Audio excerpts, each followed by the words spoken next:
Many years ago, I was following a push legs pull routine.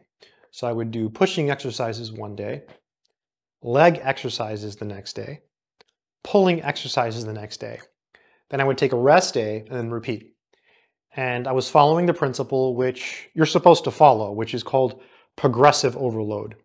Basically, every time you work out, you want to do better. You either want to increase the reps or increase the weight. And I was really pushing. I was pushing really, really hard, writing everything down with a pencil. I made great gains. I was much, much stronger than I am now. I was in much, much better shape than I am now. My shoulders were really, really big. I was really strong. My bench was strong. My deadlift was pretty good. My squat was okay. I've never had a good squat. And I kept progressing. I kept getting stronger and stronger and stronger and stronger and stronger. Then one day, in the middle of the night, I was sleeping. I was sleeping on my back, like this. I'm pretty sure I was sleeping on my back. And I heard a pop, like I heard a cracking sound. And it was my shoulder. It just hurt incredibly bad. Now, I didn't go to the doctor, but I woke up screaming in the middle of the night. It was just an intense pain. And I had to stop working out. I remember the next day I couldn't move my arm. So I think what happened was, 7 years before that, I was boxing with my friend. I used to love boxing. And I threw a right hook and he blocked it. And I had hurt my shoulder really badly. I started screaming. It just did something to my shoulder. And somehow, through that progressive overload, through training so hard consistently over time, somehow I just overdid it. And in the middle of the night, just freak accident, there goes my shoulder. That's the worst thing. That's one of the, well, besides, really, really bad injuries, but the worst thing that can happen to you when you work out is injury. So that's something you need to avoid. So in this video, I want to talk about two things that I think are really bad, right? They're really bad that can happen to you if you work out. So number one is like the story I just told you, is getting hurt. You don't want to get hurt. Currently, my bicep is a little bit hurt. It's gotten better. I overdid it from doing 21s. That's my fault for doing so many 21s. But it's not as bad as the shoulder. But injury is what keeps people from working out. I have this buddy at the gym. He's always talking about shoulder mobility. He can't move his shoulders all the way back. I mean, he's huge. The guy's he's a bodybuilder. I mean, he's like 227 pounds, 6'1.5". I mean, the guy's a beast. And he's been training for like 20 years. But he's got injuries. And I think that's what keeps people from working out. So if you're working out, be careful. Stretch. Warm up. One time I was doing a very light exercise. It's called a lying rear dumbbell lat raise. You basically lay on the bench, with your chest on the bench, and you just do light weights with dumbbells. And I picked up the 15s. 15-pound dumbbells. And I did this and I just felt like a little strain in my rear delt. Oh, the pain. The pain was incredible. It took a couple of weeks for that to heal. So warm up. A good way to warm up is if you have a treadmill at your gym, jump on the treadmill. That can make a big difference. If you don't have a treadmill, go for a walk around the block, go for a short run, 5-10 minutes, just to get the blood flowing. It makes a big difference. Warming up is key, and I know it's not something that people want to do. I hate warming up, but I try to remind myself of all my previous injuries, and you can't lift if you're hurt. You can't make progress if you're hurt. Warm up, right? Always do warm-up sets. I was at the gym the other day, and my friend, he was doing calf raises, and he put on 225. He had 225, he had two 45-pound plates and an Olympic bar, and he's doing calf raises. I'm like, you're going to start with that? He goes, yeah, usually I warm up, but not today. This is an experienced guy, right? But hey, we all do it, just don't get hurt. The second thing that you don't want to do working out is you want to make sure that you don't quit. You stay consistent. So you have to pick a routine that you can actually do. So don't pick a routine that you can't do. A good example, and this is nothing against Arnold, because I'm a big fan of Arnold Schwarzenegger. As you can see, I've got the posters here on the wall. Arnold has several books, and in one of his books, I forgot which one, he's got a routine. Actually, in all of his books, he has routines, but in one of the routines in one of his books, the beginner routine, it's crazy. You know, I tried it, and I'm sure generations of fitness enthusiasts have tried it, and it just destroyed me. I mean, after a week, I could not move. I couldn't stick to it, and so I gave up and I tried something else. So pick a routine you can stick to so you don't end up quitting, right? Because you have to stay consistent.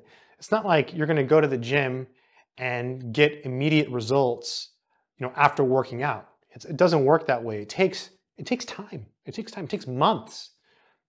Months. I mean, people like Arnold, people you see on you know, YouTube channels and stuff, a lot of time these people have been working out for a very, very long time. A very long time. So it takes months to make progress.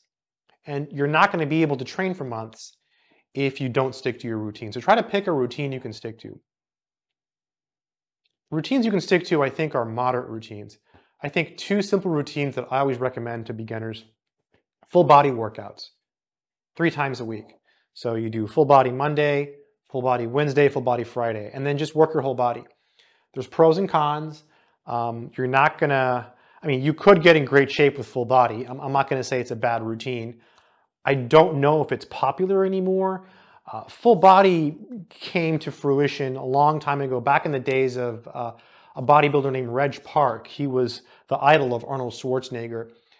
He did a full body routine, I believe, and he was in great shape. So full body can work for you. It's simple. Just Google full body routine and just do something that, you know, is, you know, 1 to 2 sets for each body part, you know, 15, 12 reps, something easy just to get started, just to get your body used to things. That doesn't include warm-up sets. Always warm up with a lighter weight or go for a run, or both, right? Or both. Another good beginner routine would be something like push-pull legs or push legs pull. So basically you do pushing exercises one day, pulling exercises the next, and then legs the next. You could do push-pull legs rest and then repeat, or you can do push-pull legs, and then rest. So whatever works better, whatever lets you stay consistent. So don't quit. That's the second thing you should never do. Don't get hurt and don't quit, right? Be consistent and be safe, right? That's what you should take away from this video. It takes time. It takes time to get in good shape. There's more to it. There's diet. That's a whole other thing. In fact, diet is an even bigger part of it, but it's not a part that most people are interested in, perhaps. People have certain foods they eat. Some people don't eat meat. Some people don't eat gluten. Some people do keto. Everyone has opinions when it comes to diets and workout routines as well. I eat everything. I eat meat. I eat fruits and vegetables. I eat everything. I eat everything. But I try not to eat processed foods. I try to eat whole foods, things that are natural, things that come from the earth. So yeah, that's my advice for things that you should avoid when it comes to working out. I wanted to make this video because a lot of people have been, you know, making comments like, oh, you know, swole sorcerer, this and that. I'm not that strong. I'm just a regular math nerd who likes to work out. And this is one of the places I work out. I also go to a local gym, but this is one of the places I work out. I got all this stuff, most of this stuff on Amazon, and a lot of the vintage weights on like Craigslist and Facebook Marketplace, but this is from Amazon. I'll try to leave links in the description to some of this gear. This power cage is insane. It's like the cheapest power cage you can get. That has like all like the bells and whistles. It's awesome. It's awesome. If you want to learn mathematics, I do have courses. I don't have a fitness course yet, but I do have math courses on algebra, calculus, differential equations. I've got an advanced calculus course, abstract algebra. I've got a couple little baby proofwriting courses like proofwriting with set theory and then proofwriting with functions. Check out my website, mathsorcerer.com or freemathvids.com, either or. Mathsorcerer.com just redirects to freemathvids, but mathsorcerer.com is easier to remember. And the courses are actually on the Udemy website, but go there, mathsorcerer.com. When you click the links, it should give you the lowest possible price because I lowered the prices to like the bare minimum. So it's weird how the pricing on Udemy works. Also, like if you go through the website, that way I make money, obviously. If you go to Udemy, they take most of it. I forget what percentage. It's like almost all of it. So yeah, it helps me if you want to buy math courses. Check those out. They're pretty good. Some of them are better than others. I like books. I think math books are better than courses, but yeah, I still haven't written a math book yet. I'm working on it. But yeah, hopefully this is helping you, and hopefully you avoid those pitfalls, right? Don't get hurt and don't quit. Be consistent. I genuinely believe that if you're consistent, you can get stronger. You're going to feel better. It's going to clear your mind. And whenever you work out, it just helps you. You know, whatever you're studying, physics, math, computer science, engineering, it helps. And you can look at examples of people who are successful in those fields and they're horribly out of shape, and that's fine. But do you really want to be like those people? No, you want to be in great shape and you want to be smart. You want to be better than those people. You want to be your best self. Train your mind and train your body. Good luck.